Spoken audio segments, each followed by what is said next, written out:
And before I sort of start some serious modeling for the evening, as opposed to just my casual modeling, I wanted to show you my second army, which is going to be Dark Eldar. My original Warhammer 40k army was collected back in 1998, and it was Dark Eldar. And I collected a small force, and then I rounded it out to a full complement of like an 1850 for a tournament. I played it in one tournament, and I got my ass handed to me. Just handed to me hard.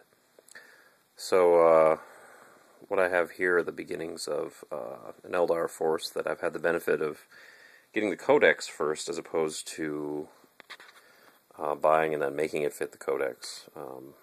I bought my models commensurate with what I wanted to play.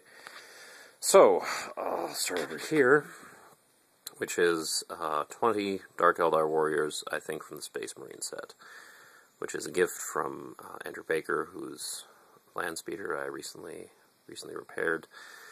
But he does not play Dark Eldar, and I am going to. So there's a 20-man infantry platoon, which is ready to go. Here we have the incubi, which will be padded by another 5-man incubi to round it up to a total of 10 incubi to drop on the raiders. They're just ridiculously deadly, and look forward to seeing them in action. These are my witches, two 10-person boxes of those, because again they're very, very fast, very, very eager to get in there and do some killing. Over here we have a new version of the Raider, which I like. They're pretty neat looking. I'm going to have to modify my old model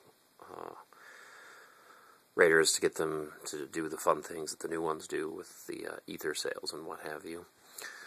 But we got one of the new ones because I got it on the cheap. Then we got one of the classic ones because, again, got it on the cheap. This box, although you can't see the exterior, contains 2 Talos paint engines.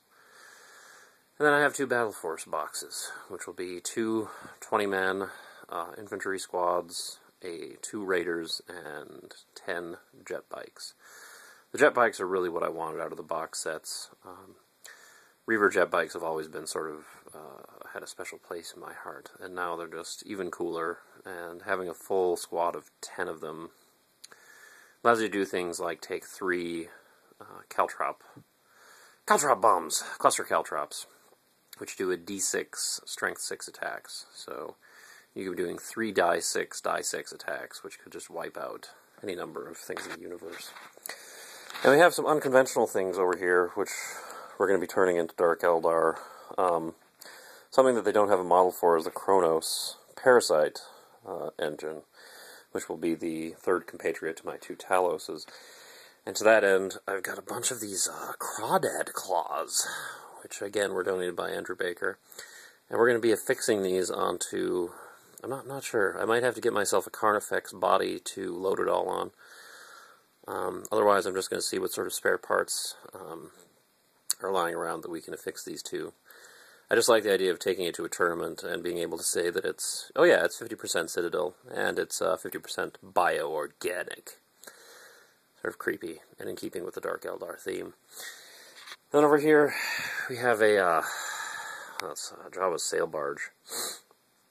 But this is going to be modified into a Venom, since Games Workshop is too busy, apparently, to model one of the only 2 vehicles that Dark Eldar have available to them. I am going to take this, and by adding Dark Eldar bits and points, turn it into a flying base for my HQ units to ride into battle.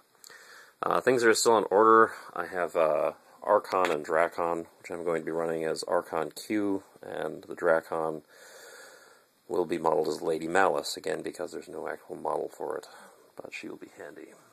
And over here, showed this to you last night, I have Lilith Hesprax, the leader of the witches. She's operational, ready to start cutting some people. So yeah, I just wanted to show you before I got them all out of the field what my concept is. Now I'm going to start putting this all together.